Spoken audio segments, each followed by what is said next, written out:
अस्सलाम class. Next हमारा lecture है वो स्टार्ट हो रहा है डिफरेंस इक्वेशन। हम पढ़ेंगे कि डिफरेंस इक्वेशन क्या होता है, कुछ डेफिनेशंस करेंगे, इसके बाद हम सोल्यूशन करेंगे। उसके आगे दो टाइप्स आ जाएंगे, होमोजीनियस और नॉन होमोजीनियस डिफरेंस इक्वेशन। उनका सोल्यूशन करेंगे, इसके कुछ क्वेश्चंस हम सॉल्व करेंगे डिफरेंस इक्वेशन के। सबसे पहले डिफरेंस इक्वेशन की डेफिनेशन है an equation consists of independent variable के। ठीक है, अब आपको डिपेंडेंट इंडिपेंडेंट का पता होना चाहिए। Independent variable k and dependent variable y of k. अब देखिए वाई ऑफ के को क्या बोल दिया है, डिपेंडेंट, और के जो है वो इंडिपेंडेंट है, जाहिर बात है। अब देखिए यहाँ डिपेंडेंट वेरिएबल वाई ऑफ के है, यहाँ पे के जो है हमारे पास इंडिपेंडेंट है, मीन्स हम के की वैल्यू अपनी मर्ज़ी से चेंज कर सकते हैं, इससे वो इंडिपेंडेंट है। और जैसे ही के वाई की जो वैल्यू है वो के पे डिपेंड कर रही है, के की वैल्यू चेंज होगी तो यहाँ पे वाई की वैल्यू भी चेंज होगी, इसलिए हमने वाई एफ को के को क्या कह दिया, ये डिपेंडेंट वेरिएबल है किस पे, के पे। ठीक है, and equation consists of independent variable k, dependent variable y of k and one or several difference of the dependent variable y of k. ठीक है, अब डिपेंडेंट वेरिएबल के सेवरल डिफरेंस लेना है एज। अब डिफरेंस मतलब इस फॉर्म में डिफरेंस लेते हैं, डेल्टा वाई ऑफ के। ठीक है, एक डिफरेंस ये हो गया delta square y of k, delta Q Y of k, so on delta n y of k. क्या आ गए हैं, डिपेंडेंट वेरिएबल वाई ऑफ के, इसकी ये डिफरेंस आ गया है। ठीक है, इसका आला डिफरेंस इक्वेशन, ये डिफरेंस इक्वेशन आ जाती है। इसको हम ऐसे भी लिख सकते हैं, F of delta Y of K, function ले लिया डेल्टा वाई ऑफ के का, ये किसके इक्वल, इसको लिखेंगे कैपिटल एफ ऑफ के की। ये अपनी ये टर्म याद कर लेनी है। अब देखिए जैसे इसकी एग्जांपल क्या है, ये डिफरेंस इक्वेशन की दो एग्जांपल्स है, इसको हम इस फॉर्म में लिख सकते हैं। एक तो है delta Q Y of K plus 3 delta square Y of K minus delta Y of K plus Y of K is equal to 3k plus 2। एक ये क्या है, ये डिफरेंस इक्वेशन है। और ये भी delta square Y of K plus 3 delta Y of K minus 7 Y of K is equal to 0, ये भी डिफरेंस इक्वेशन, इसकी दो एग्जांपल है। आगे नेक्स्ट डेफिनेशन आ रही है the order of difference equation. अब ऑर्डर की बात करें, हमें डिफरेंस इक्वेशन के ऑर्डर की बात करनी है। The order of difference equation written in the form free from deltas. ठीक है, is difference between the highest and the lowest subscripts of y's. अब ऐसी इक्वेशन जैसे मैंने आपको बताया कि डेल्टाज आ जाए, डिफरेंस आ जाए डिपेंडेंट वेरिएबल का, वो तो आ जाती है डिफरेंस इक्वेशन। अगर हमें डिफरेंस इक्वेशन का ही ऑर्डर पता करना है, फाइंड करना है, तो उसको हम डेल्टाज को स्किप कर देंगे। ठीक है, और उसको हम इस फॉर्म में लिखेंगे, Y of K plus 2 minus 3 Y of K plus 1 plus 2 Y of K is equal to 2k plus 3। अब देखिए यहाँ पे डेल्टाज स्किप हैं। ठीक है, इससे हम क्या करेंगे, ऑर्डर फाइंड करेंगे। कैसे फाइंड करेंगे, is a order difference equation, इसका ऑर्डर क्या है, ऑर्डर 2। इस इक्वेशन का जो ऑर्डर है, इस डिफरेंस इक्वेशन का जो ऑर्डर है वो 2 है। ऑर्डर आप देखिए कैसे हम फाइंड कर सकते हैं, यहाँ पे वाई ऑफ के प्लस 2 आ रहा है, हाईएस्ट वैल्यू हमने देख ली, यहाँ पे 1 है, यहाँ पे 0 है, यहाँ पे हाईएस्ट वैल्यू क्या है, 2 है, तो यही इसका क्या आ गया है, ऑर्डर आ गया है। जैसे अब यहाँ पे एग्जांपल है, Y of K plus 3 minus 3 Y of K plus 2 plus 3 Y of K plus 1 minus Y of K equal to 0। अब इसका ऑर्डर क्या होगा, इसका ऑर्डर क्या होगा, हमारे पास 3 होगा, इसलिए हाईएस्ट यहाँ पे के के साथ हाईएस्ट क्या टर्म आ रही है, प्लस 3, तो इसका हो गया ऑर्डर 3। और अब आपको होमोजीनियस और नॉन होमोजीनियस इक्वेशंस का भी पता है, ये इक्वल टू 0 आ रहा है, 0 की इक्वल आ रही है, तो ये क्या आ जाएगी, होमोजीनियस। ये कौन सी इक्वेशन है, is a homogeneous linear difference equation of order 3। याद देखिएगा, होमोजीनियस भी है, लीनियर भी है, और डिफरेंस इक्वेशन है, और ऑर्डर क्या है इसका, 3 है। आगे नेक्स्ट जो डेफिनेशन आ रही है वो आ रही है, डिग्री की बात हो रही है। The degree of a difference equation written in the form free deltas, ये भी डेल्टाज से इसको हम स्किप कर देंगे, is the highest power of Y's. For example देखें,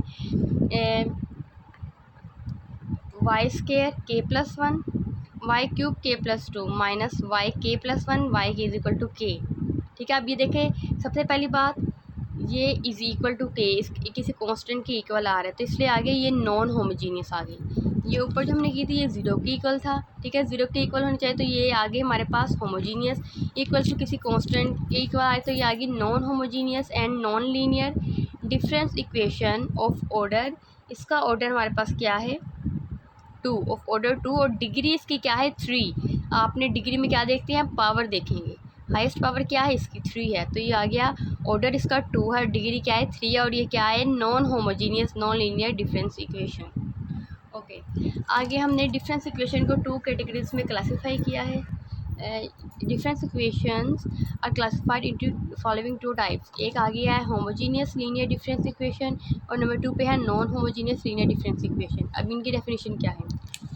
if in the difference equation the function of independent variable is 0, ठीक है, independent variable is 0, that is f of k is equal to 0 in equation this। ये हमारे पास क्या है कि difference equation की एक जनरल इक्वेशन हमारे पास आ गई f of delta y of k। अब देखिए इसका क्या मतलब है, f of delta y of k हमने इसकी एक जनरल लिखी है ना, जैसे यहाँ पे पास फंक्शन आ गया है एफ आ गया, डेल्टा के की हम वैल्यूज़ पुट कर देंगे y1 प्लस एफ को हम यहाँ कॉमन ले लेते हैं delta y(2) plus delta y(3) सोन इस तरह चलती जाएंगी। तो एक जनरल इन्होंने लिख दी है, ठीक है। इज़ इक्वल टू क्या आ जाए, अगर ये टर्म जो है वो 0 के इक्वल आ जाए, ठीक है, उसको हम क्या कहेंगे, होमोजीनियस लीनियर डिफरेंस इक्वेशन। याद रखिएगा डिफरेंशियल इक्वेशन नहीं, डिफरेंस इक्वेशन। इसी तरह if in the difference equation the function of independent variable is not zero, F of K जो है इज़ नॉट इक्वल टू 0 आ जाए in equation F of delta Y of K equal F K, then देखिए ये जो term है not equal to 0 आ जाए, then the equation is called non homogeneous linear difference equation. मैं आपको एग्जांपल यहाँ पे बता दी है डिफरेंस होमोजीनियस की और नॉन होमोजीनियस की, तो इनकी आगे प्रॉपर डेफिनेशन हमने की है। अब देखें, अब अभी हम होमोजीनियस लीनियर डिफरेंस इक्वेशन हमारे पास जो आएगी उसको हम सोल्व कैसे करते हैं, हमने उसका सोल्यूशन देखना है।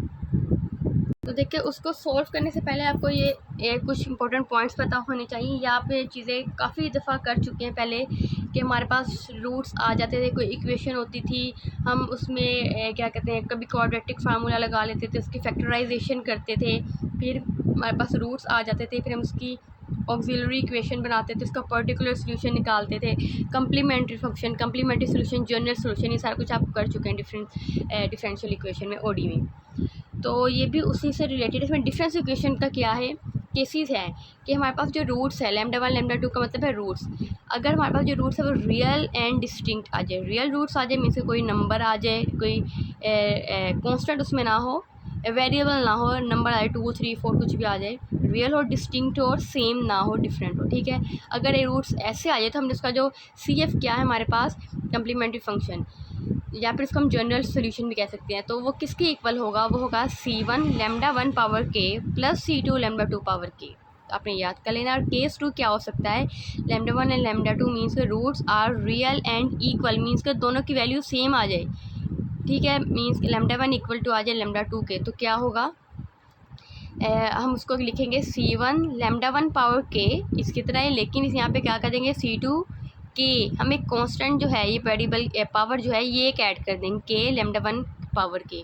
और अगर हमारे पास यहाँ पे तो आ गया ना 2 रूट सेम है, अगर हमारे पास 3 आ गए रूट सेम, 4 रूट सेम आते जाए तो हम क्या करेंगे, इसको हम आगे ऐसे लिख सकते हैं, एक और कांस्टेंट लेकर आए, वहाँ पे के था तो हम यहाँ पे के स्क्वायर किया और λ1 पावर के ऐसे कर दिया, ठीक है। तो इस सिचुएशन में क्या होता है, और एक और बात, जो हमारे पास ऑर्डर होता है, अगर हम रूट्स जैसे फाइंड करते हैं, सबसे पहले हम ये देखते हैं कि हमारे पास किसी भी ये जो इक्वेशन है उसका ऑर्डर क्या है। जैसे यहाँ पे हमने किया है इसका ऑर्डर, इस इक्वेशन का ऑर्डर हमारे पास क्या है 3 है, तो ये अगर MCQ पॉइंट ऑफ व्यू से पूछे, आपको एक MCQ में ये दे पूछे कि इसके कितने रूट्स बनेंगे, तो आप उसका ऑर्डर देख के उसको सॉल्व किए बगैर बता सकते हैं कि इसके रूट्स कितने बनेंगे। जितना इसका ऑर्डर होता है उतने ही उसके रूट्स बनते हैं, ठीक है। जैसे वहाँ पे 3 ऑर्डर था 3 रूट्स बनेंगे, अगर यहाँ पे उसका ऑर्डर 2 आ रहा है तो 2 ही रूट्स बनेंगे। अच्छा, केस 3 आ जाता है हमारे पास कम्प्लेक्स रूट्स आ जाए, मीन्स का एयोटा के फॉर्म में आ जाए, अल्फ़ा प्लस एयोटा बीटा इस फॉर्म में आ जाए, तो आपने क्या करना है, तो कम्प्लीमेंट्री फंक्शन को हम इस फॉर्म में लिखेंगे r power k C1 cos k theta plus C2 sine k theta, ठीक है। और यहाँ पे r किसके इक्वल होगा, square root of alpha square plus beta square, and theta किसके इक्वल होगा, tan inverse theta equals to tan inverse beta over alpha. ये फार्मूला आपने याद कर लेने, ठीक है। जैसे एग्जांपल देखें, हमारे पास है lambda is equal to alpha 1 plus, ये 2 रूट्स आ गए मेरे पास डिफरेंट, एक आ गया है lambda is equal to alpha 1 plus minus iota beta 1, और दूसरा जो रूट आया है वो आया है alpha 2 plus minus iota beta 2। तो हम कैसे लिखेंगे, अंडर रूट आ गया, या मीन्स के r की पावर आ गई, तो मैं डायरेक्ट यहाँ पे r की वैल्यू लिख रही हूँ, अल्फ़ा 1 स्क्वायर प्लस बीटा 1 का स्क्वायर होल का अंडर रूट और होल की पावर k C1 cos के theta 1 plus C2 sign K theta 1। फिर नेक्स्ट क्या है, इसके ये तो ये रूट्स हो गए, ये इसका इस रूट का ये कम्प्लीमेंट्री फंक्शन हो गया, और इस रूट का कम्प्लीमेंट्री फंक्शन ये होगा under root of alpha 2 square plus beta 2 square power K C3 cos K theta 2 plus C4 sine K theta 2, और यहाँ पे थीटा 1 और थीटा 2 की वैल्यू हमारे पास ये होगी। अभी हम इसको क्वेश्चन के अकॉर्डिंग भी करेंगे तो आपको अच्छे तरीके से समझ आ जाएगी, लेकिन ये केसेस हैं जो आपको समझना बहुत ज़रूरी थे।